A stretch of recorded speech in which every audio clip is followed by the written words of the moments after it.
Heartbreak turns deadly. The shocking murder of Lauren Astley. Hook.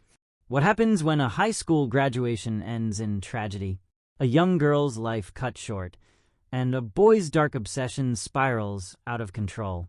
This is the shocking true story of Lauren Astley's murder. A story that will make you question how far jealousy can push someone. Stay tuned till the end to uncover the chilling details and the haunting aftermath that will leave you speechless. Don't miss it. Lauren Astley stood by the window, staring out at the darkening sky. The wind brushed against the trees, a soft, unsettling sound. Her heart raced. The decision she had made was final. She had broken up with him, and it felt wrong, not in the way she had expected. She had known it would be hard, but this was something else entirely. Her phone buzzed again. Her stomach twisted. It was him. The text read, "We need to talk." She hesitated, but she didn't respond. Her mind was clear. She had to move on. The relationship was toxic. She couldn't ignore the signs any longer. Still, the sense of dread gnawed at her. Her eyes flicked to the door. She thought she heard a car pull up outside, but there was no sound, no knock, just silence. Then, the phone buzzed again. A call. His name flashed on the screen. She stared at it, frozen. Something felt off. Something in her gut. But she answered. "Lauren," his voice cracked. She felt an uneasy chill run through her body. "I'm sorry. Please don't do this," he pleaded. Lauren's breath hitched. She didn't want to hear it. She didn't want to go back. "I made up my mind," she said softly, her voice steady. The silence stretched between them. "I'll be there soon," he said, his words hanging heavy. A shiver ran down her spine. She wasn't sure if it was the cold air creeping into the room or the fear. The sound of her pulse in her ears grew louder. Her hand shook as she placed the phone down. Her gaze flickered to the clock. It was nearly 8 p.m. She hadn't expected him to show up tonight, but there it was. The doorbell rang, loud, insistent. Her heart pounded. She stood motionless. Every inch of her body screamed to ignore it, but her feet moved on their own. She opened the door. He was standing there, his face pale, eyes wild. He didn't say a word. He stepped inside. The air thickened. The house felt smaller, trapped. Lauren's breath caught. The air was heavy, and the moment stretched between them. She could feel it. The storm was coming, that he didn't say anything at first. His eyes burned into hers. The silence felt suffocating. Lauren swallowed hard, her pulse thundering in her ears. Something was wrong. Her instinct screamed at her to close the door, to run. But she couldn't move. "I just want to talk," he muttered, his voice low. Lauren took a cautious step back. She tried to keep her voice calm. "You said what you needed to say. It's over, Jason." He shook his head, his fingers twitching at his sides. I can't let you go." The words hung in the air, heavy with something dangerous. Lauren's stomach twisted, a cold sweat forming on her skin. She wanted to scream, to run upstairs, to hide, but she stood frozen. He stepped closer, the space between them narrowing. His breath was warm on her face. Too close. "Please," he whispered. "I can't lose you. You don't understand." His hands twitched again, and Lauren's gaze dropped to them. For the first time, she noticed the bulge in his jacket pocket. A chill crawled up her spine. "What do you have in your pocket, Jason?" she asked, trying to keep her voice steady. He didn't answer. Instead, his hand shot out, grabbing her arm tightly. Her heart stopped. She tried to pull away, but his grip was like iron. "I told you, I can't let you go," he growled. Her skin burned where he touched her. Her breath quickened. Her mind raced for a way out, but he was too strong. Lauren struggled, but it only made him tighten his hold. "Jason, stop!" she cried, panic rising in her chest. His eyes were wide, desperate. Then, the unmistakable glint of metal caught her eye. A knife. She gasped. "Please don't! Jason, please!" But he was already moving, pushing her toward the hallway. The cold steel pressed against her side. She could feel it, sharp and unforgiving. The room seemed to spin. Her breath came in quick, shallow gasps.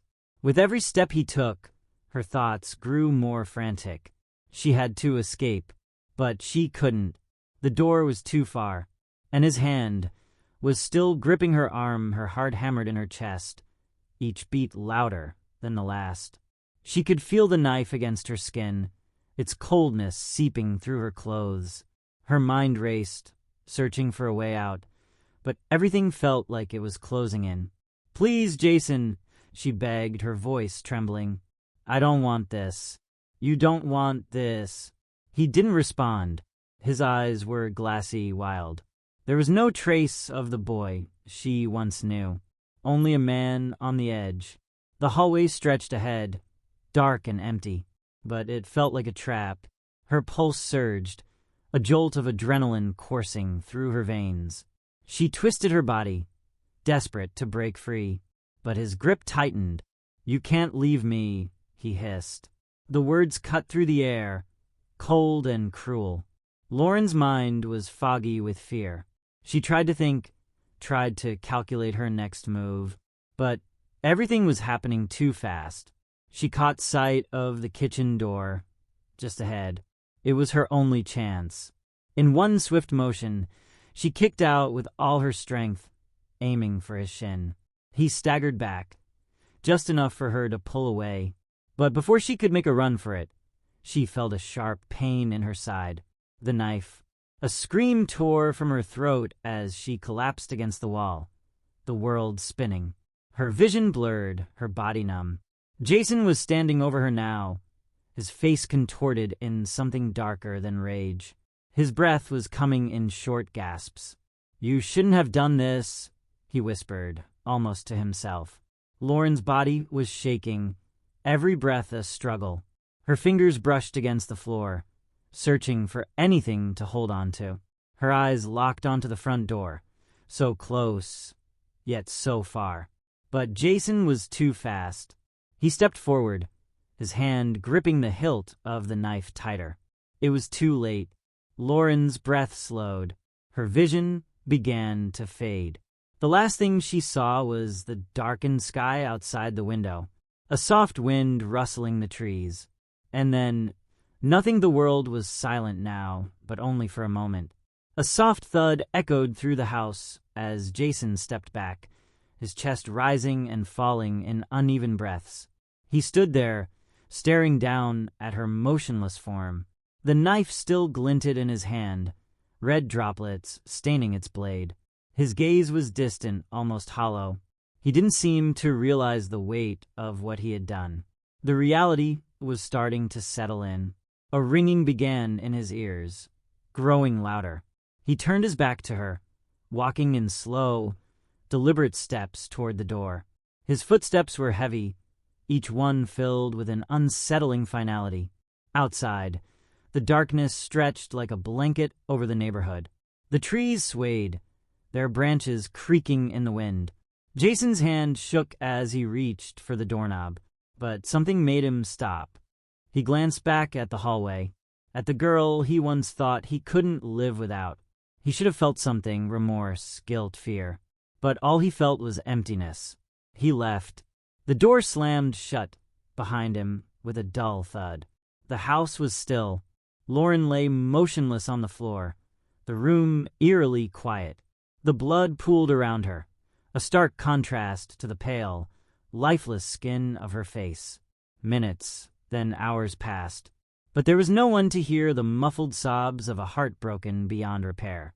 No one to hear the soft creaks of the house settling, as if it were trying to forget the tragedy that had unfolded within its walls. Jason didn't return. He disappeared into the night, leaving nothing but the weight of his actions in his wake. And in that silence, the truth began to unravel. Lauren Astley was dead. Her future, her dreams, stolen away in an instant. But this wasn't the end. The police would soon find out the truth. They would follow the trail of lies, uncover the darkness that had been lurking beneath the surface for so long. And when they did, the truth would be exposed. Jason had destroyed everything for a moment of twisted obsession.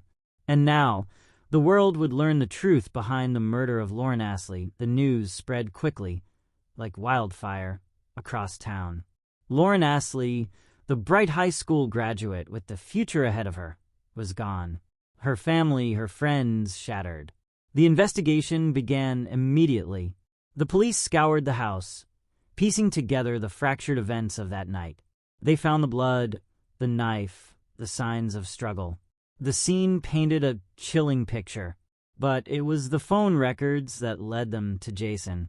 His last message to Lauren had been so simple. "We need to talk." The desperation was clear in his voice, but the real truth lay beneath the surface. Detectives began digging into Jason's past. What they found was unsettling. He had always been possessive, controlling.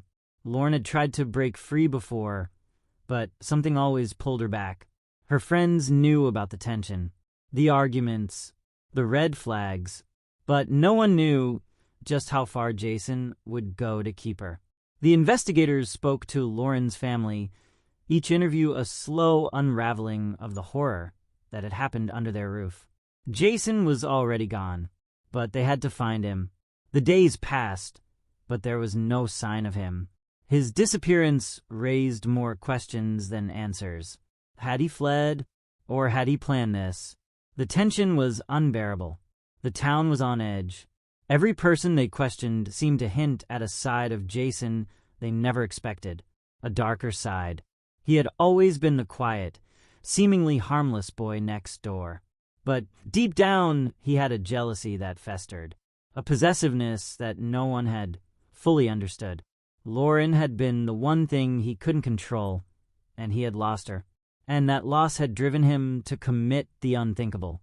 But even as the investigators closed in, Jason was always one step ahead. He had covered his tracks well, slipping through the cracks. But the truth would come out. It always does. The search intensified. Then one night, a breakthrough came. A call came in from a small town miles away. Someone had spotted him. Jason was in hiding, but he was getting sloppy.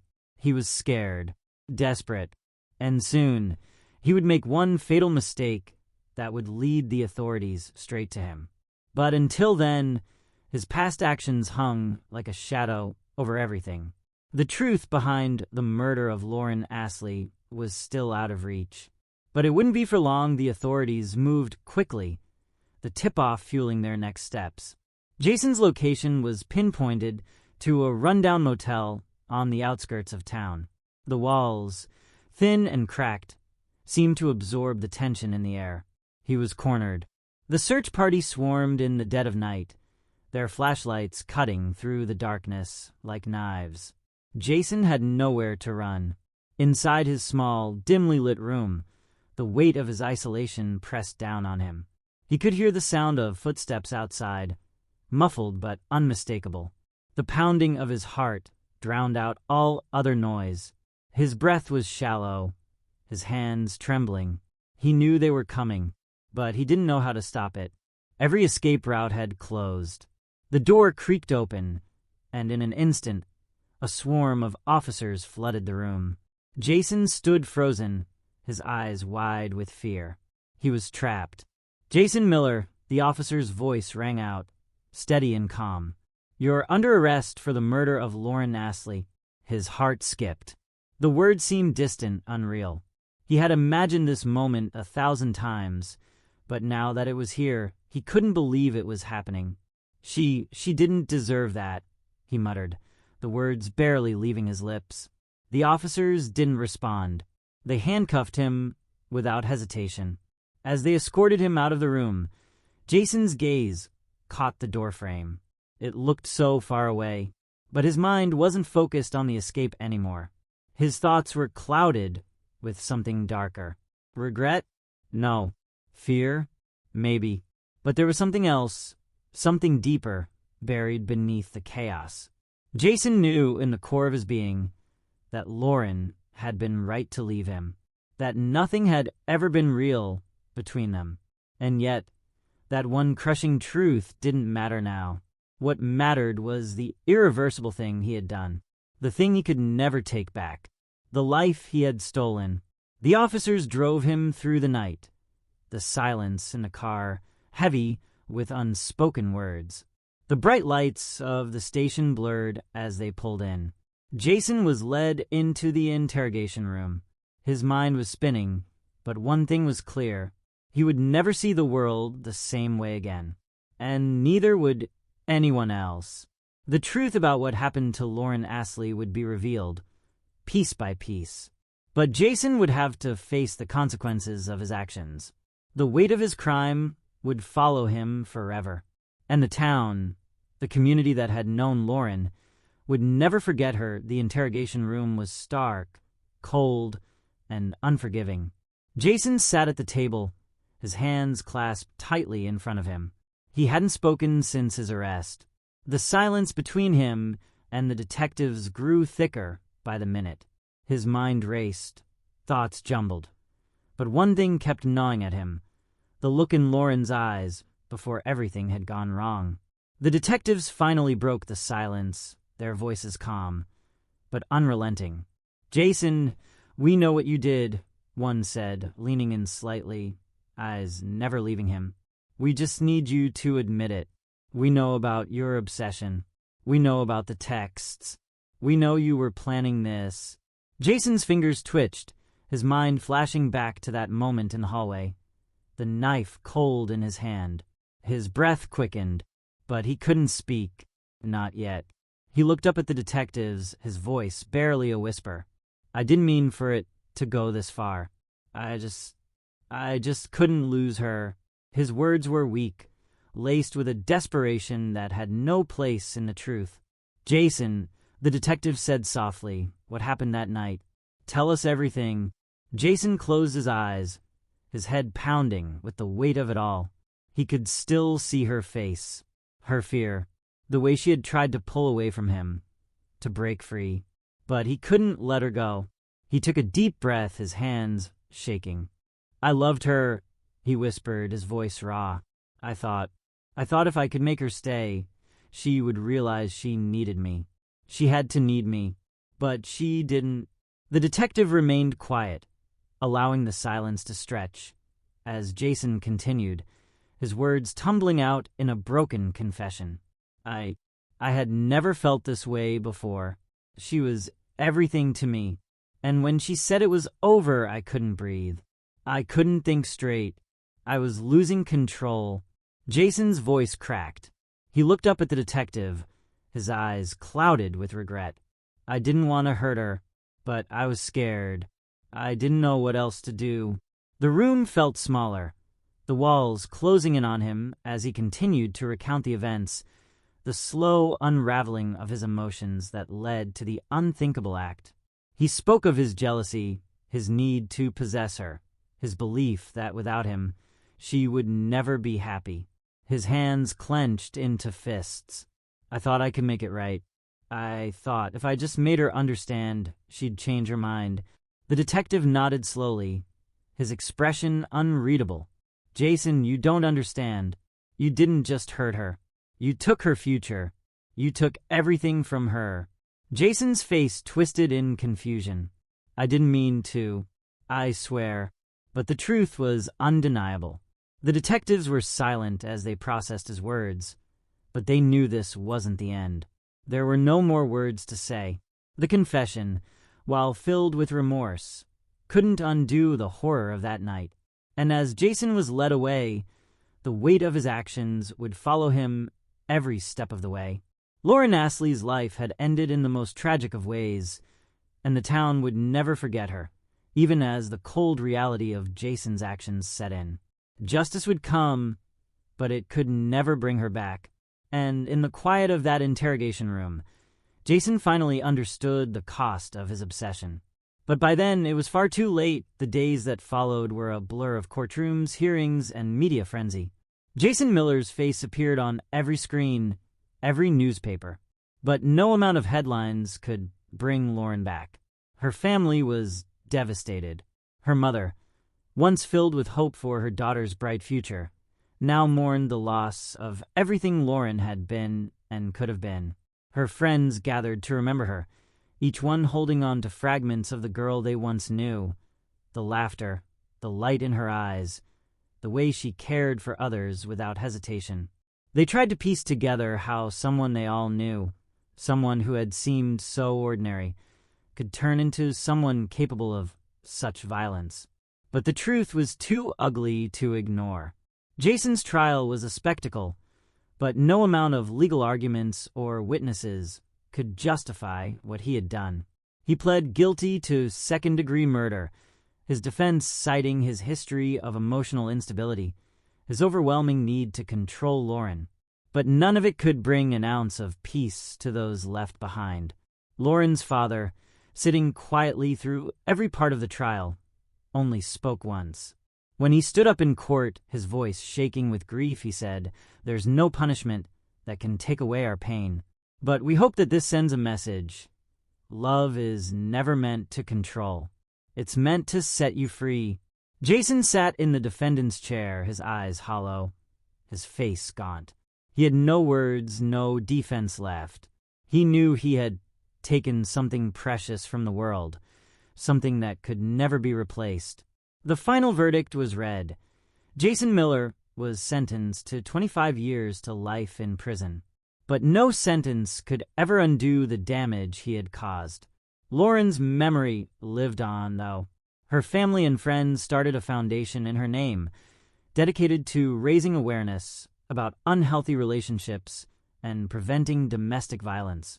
They spoke out, hoping that, in some way, they could prevent someone else from falling victim to the same kind of possessiveness, control, and obsession that had destroyed Lauren's life.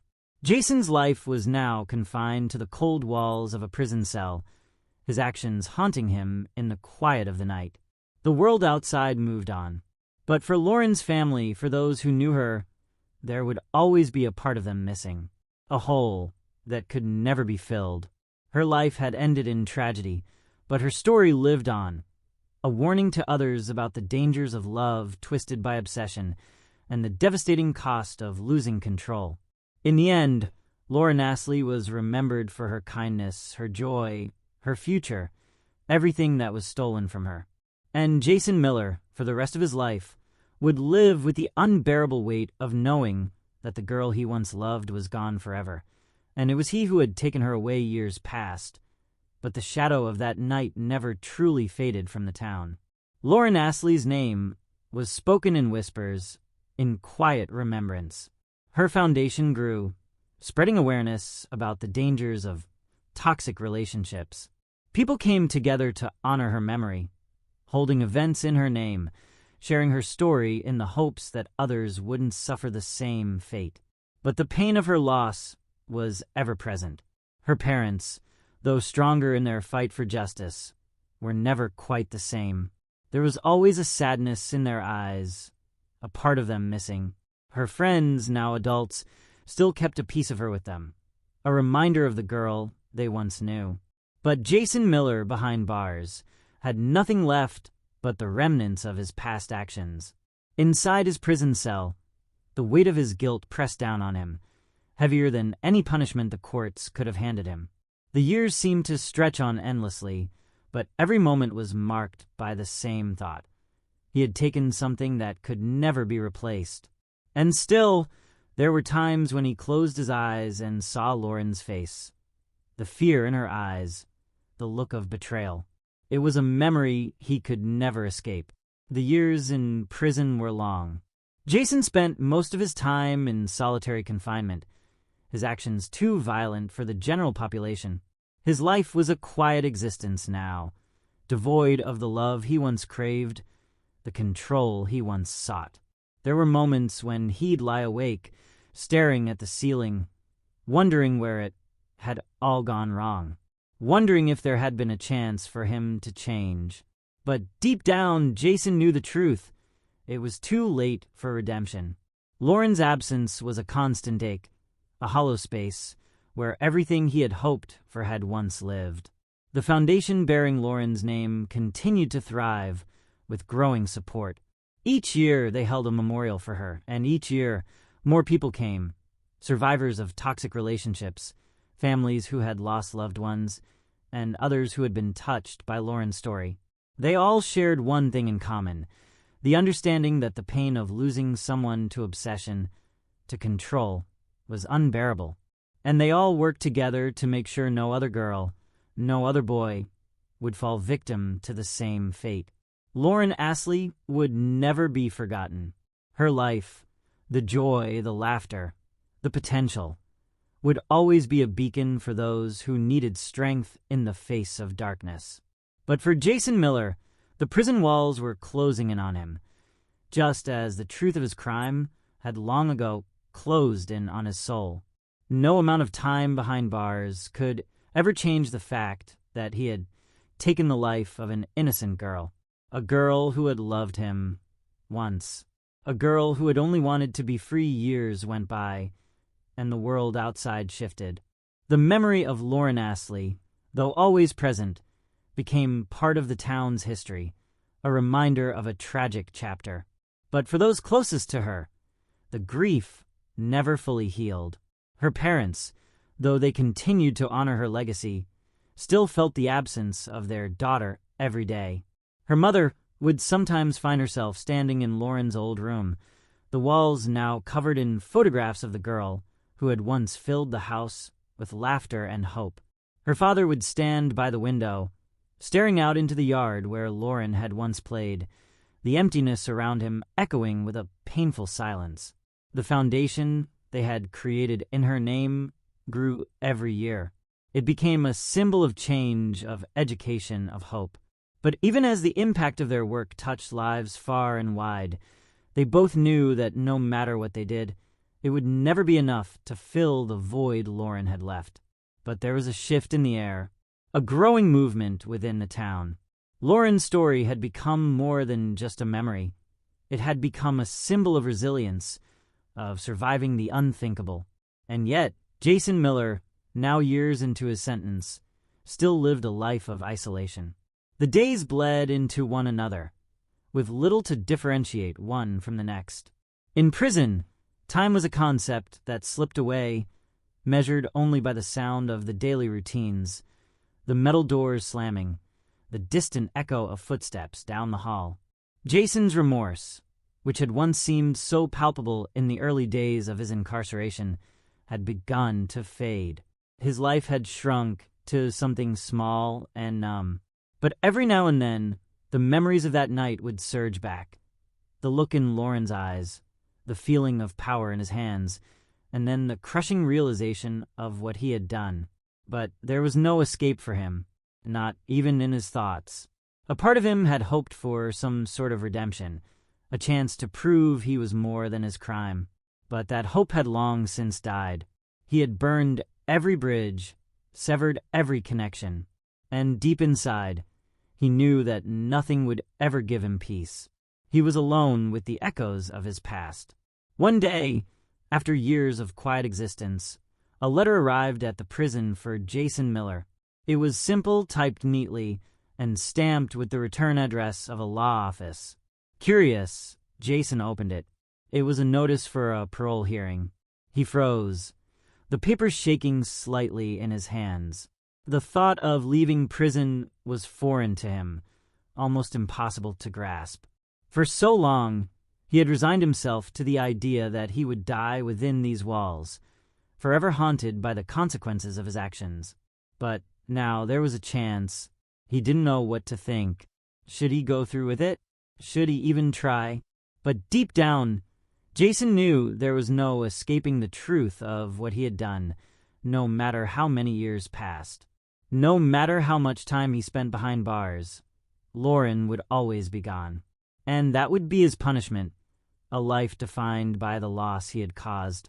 Her family would continue their work, fighting to make sure no one else would ever fall victim to what had happened to Lauren.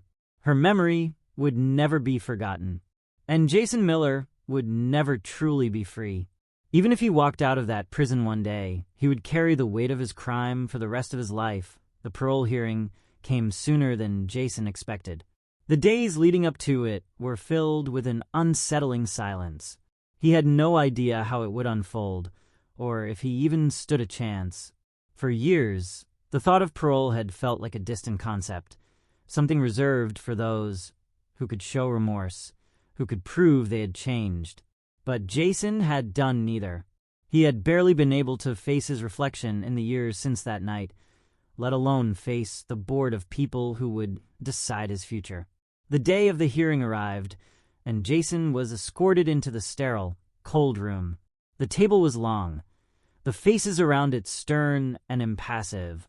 The parole board members, dressed in their dark suits, sat in silence as they examined him. Jason could feel the weight of their gazes on him, piercing and unforgiving.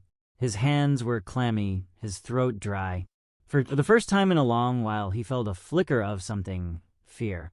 Fear that he might not even get the chance to apologize, to face the consequences of what he had done. The board spoke first, outlining his history, his crime, and the years he had served. But Jason barely heard them. His mind was consumed with memories of the night he took Lauren's life, of the girl he had once loved and destroyed in a fit of possessive rage. When they finally asked him to speak, the words caught in his throat. Jason took a shaky breath. I know what I did, he began, his voice breaking slightly. I can never undo it. I took someone's life, someone who deserved so much more. I destroyed her future. I destroyed my own. And I don't think I will ever be able to live with that. He paused, his chest tightening as the weight of those words settled over him. I'm not asking for forgiveness, because I don't think I deserve it. I don't think I ever will. The room was silent. He couldn't look anyone in the eye.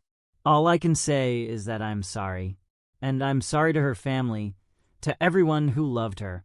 What I did is unforgivable. But I'm here, standing before you, because I need to own up to this. I need to acknowledge the horror of what I did. I don't know if it will change anything, but I want to do whatever I can to show that I know the depth of my crime. Jason's voice faltered as he finished speaking. The room remained still. The parole board exchanged glances, their faces unreadable. Jason waited, feeling the years of regret and self-loathing press down on him. He had been haunted by that night, the image of Lauren's face etched into his mind like a scar. But it was too late for redemption, too late for anything except the truth of his actions. After what felt like an eternity, one of the board members spoke.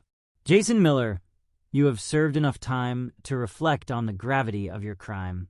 However, the pain you have caused is beyond measure. We cannot ignore the brutal loss of an innocent life. We cannot ignore the lives you've broken with your actions. Jason's heart sank as the words hit him like a physical blow.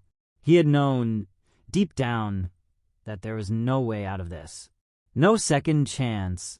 No way to erase the past. After a long pause, the board member continued. We have decided that you will remain incarcerated. You have not shown enough change, and the risk to public safety remains too high. Jason nodded slowly, feeling a cold emptiness settle over him. He wasn't surprised. He hadn't expected to be released. He hadn't earned it. But hearing the decision out loud still stung. As he was escorted back to his cell, the weight of the decision weighed heavily on him. He had known he would stay in prison, but something about hearing it made it all the more real. Lauren would never return. Her family would never heal completely, and he would never escape the darkness of what he had done. His life, now fully shaped by his crime, would stretch out in front of him in a lonely, endless blur of days. The doors of the prison would always close behind him, and Jason Miller would remain confined to a life of isolation, haunted by the face of the girl he had murdered. The world outside would continue to move on. But for Jason, it had stopped the moment he killed Lauren. And in that stillness, he would live the rest of his days, years past. The days bled together, like they always did behind the high walls of the prison. Jason's life had become an endless cycle of reflection and regret, punctuated only by the monotonous routines of prison life.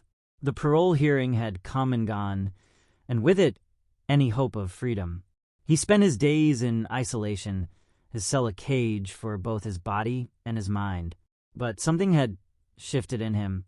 The guilt he had carried for so long was now the only thing that tethered him to reality. He couldn't escape the face of Lauren, the fear, the pain, the finality in her eyes. Every night, as the prison grew quiet and the world outside fell into sleep, Jason would replay that night over and over again, as if somehow, through sheer repetition, he could make sense of it. But the truth was it would never make sense. The guards passed by his cell without a second glance. His name had become just another in a long list of prisoners that the system had forgotten. But the outside world hadn't forgotten. The foundation that Lauren's family had created in her memory continued to grow, becoming a voice for those affected by toxic relationships, by the kind of obsession that had led to Lauren's death. Her name was still spoken with love and reverence. Her story was still told, not just as a tragedy, but as a call to action, a warning for others. Lauren had become a symbol of something bigger than just her loss. She had become a beacon for change. Her parents, though they would never recover, had dedicated their lives to ensuring that their daughter's death was not in vain. They worked tirelessly, speaking at events, sharing their story, and working to prevent what had happened to their daughter from happening to others. Every year, the foundation held memorials where survivors shared their stories, and people gathered to honor the girl who had been stolen from them. Jason knew about all of this. He knew the impact of his crime, the way it had rippled through the lives of so many. But there was no way to undo it, no way to take back what he had done. Even though he'd been behind bars for years, Jason still wasn't sure who he was anymore. He wasn't the boy who had once been in love with Lauren. That boy had died with her. Now, he was just a man haunted by a past he could never escape.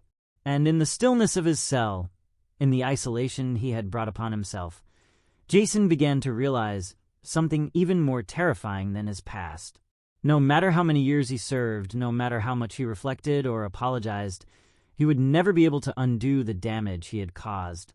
His redemption would never come. Not from the parole board, not from anyone. And the truth of it, the finality of it, was what made the silence around him feel so suffocating. He was no longer a person.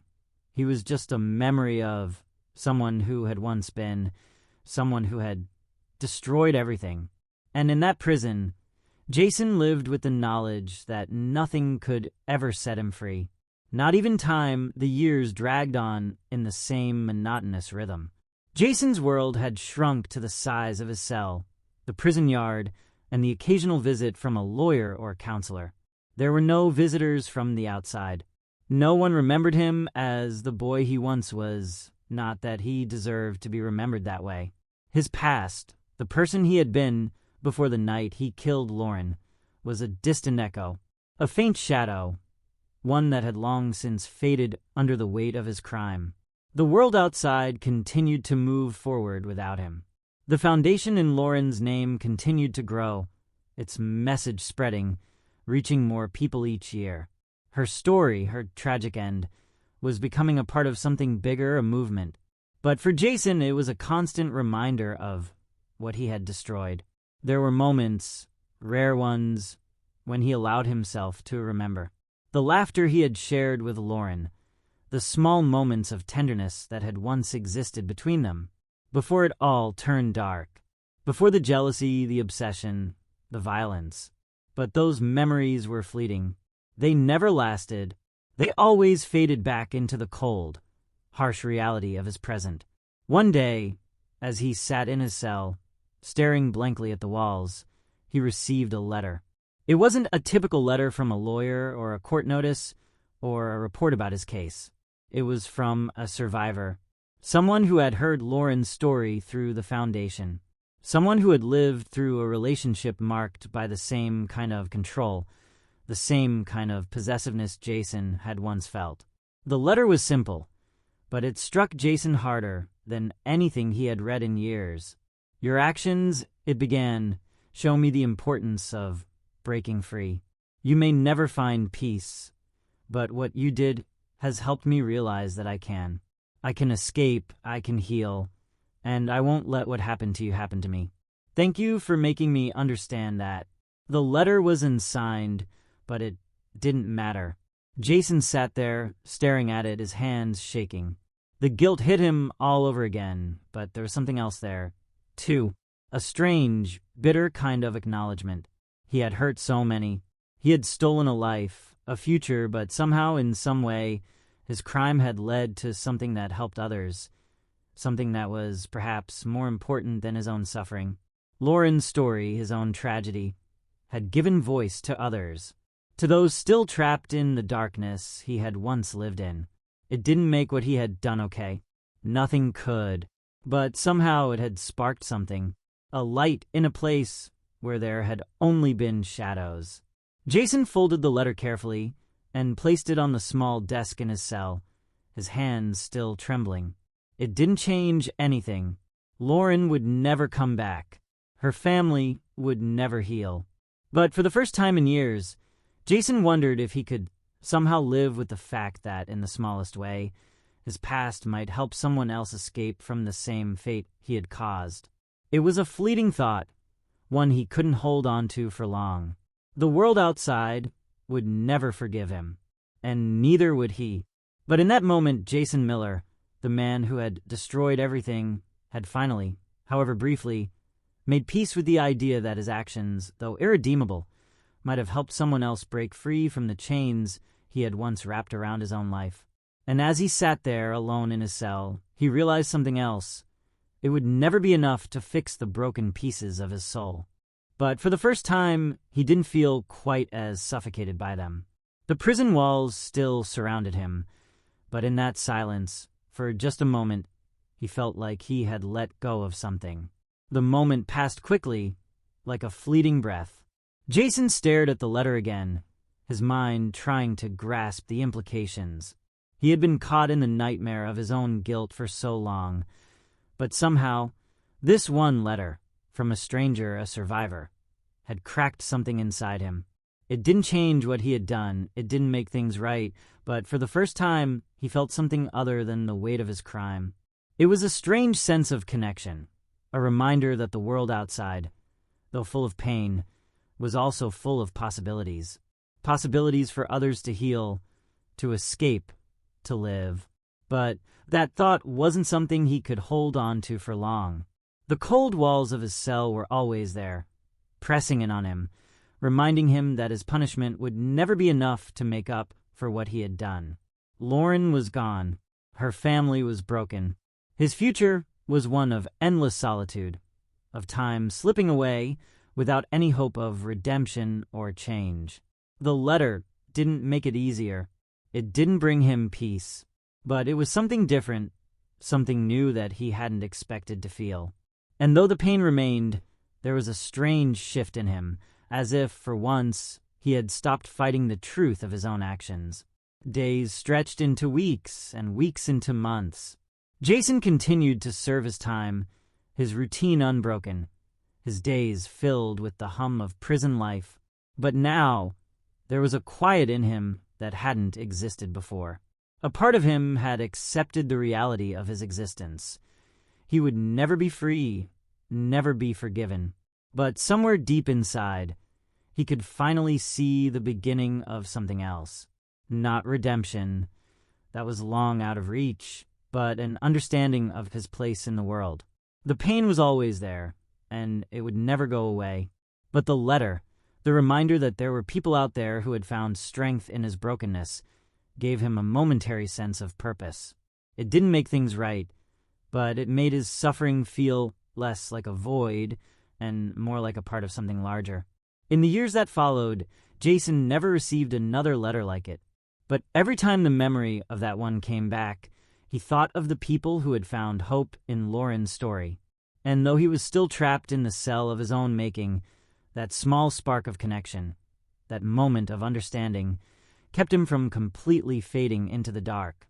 He would never be free, but in the depths of his isolation, he could see that there was something beyond the walls of the prison, something that, even if it could never heal the damage he had done, might one day help others avoid the same fate. And that thought, fragile as it was, allowed him to face another day. The months blurred into years, each day an indistinct continuation of the last. Jason spent much of his time in the same small routine, reading, walking the yard, keeping to himself, and in rare moments of solitude, thinking about the letter. It had sparked something in him. It had shown him that there was a life outside these walls, still moving, still changing. But those thoughts didn't bring him comfort. They didn't erase the horror he carried. Lauren's face never stopped haunting him. Her eyes, the ones that had once been full of hope and life, now followed him in every moment of silence. He could never escape the image of her, the final expression of betrayal before it all ended. And though he had come to terms with the unchangeable nature of his actions, with the irrevocable pain he had caused, that didn't make it easier. It didn't absolve him.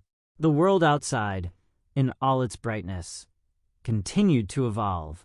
The foundation named after Lauren expanded, now well known across the country, supporting victims of abusive relationships, teaching people about the signs of emotional and physical control, and offering a path toward freedom for those trapped in the same darkness he had once lived in.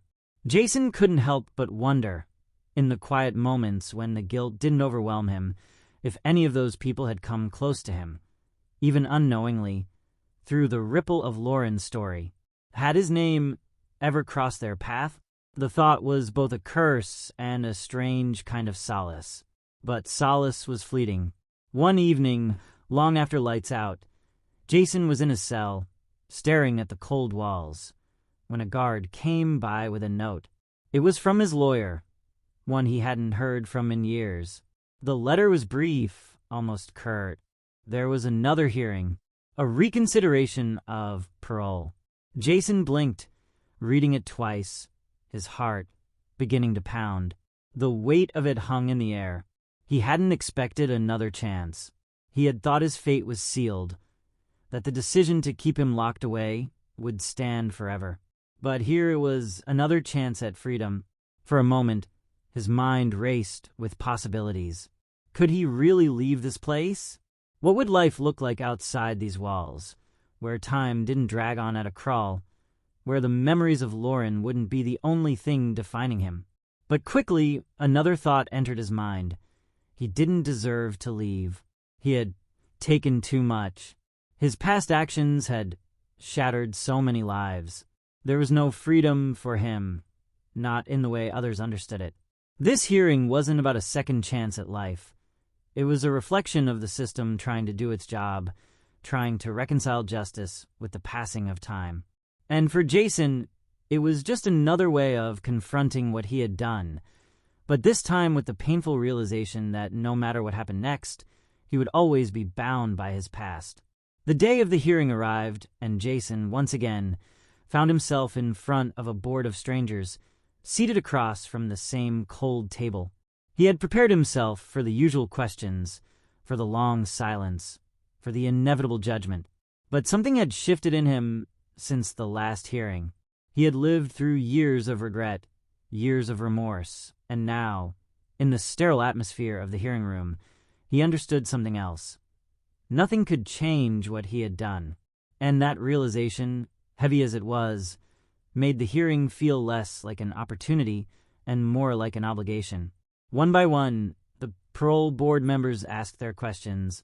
They asked about his time in prison, about his remorse, about what he had learned in the years since he'd been incarcerated. Jason answered, but his voice felt distant, as if he were speaking from somewhere far away. He no longer sought forgiveness from them. He had no illusions about redemption.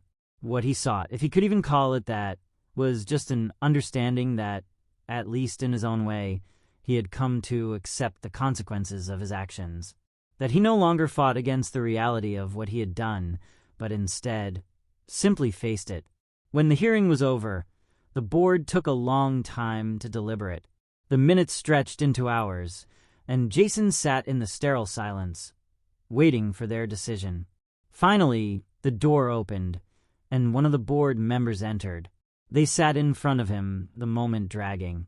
"We've decided to deny parole," the member said, without hesitation. Jason nodded, a hollow feeling settling in his chest. He had known it was coming, of course.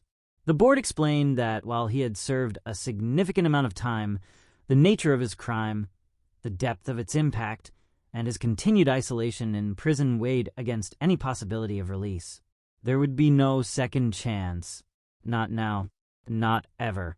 And Jason understood. He understood fully. As the guard escorted him back to his cell, the same heavy silence surrounded him. It was the silence of finality, of a life marked by one irreparable decision. Lauren's memory would continue to live on in the stories shared by those who had found strength in her, in the lives saved by the foundation in her name. But for Jason, his life had long since ended in any meaningful sense. He would never be free, not from prison, not from his past, not from the face of the girl he had killed. The decision was final, and in that finality, Jason found no relief, only the quiet, unyielding weight of the truth.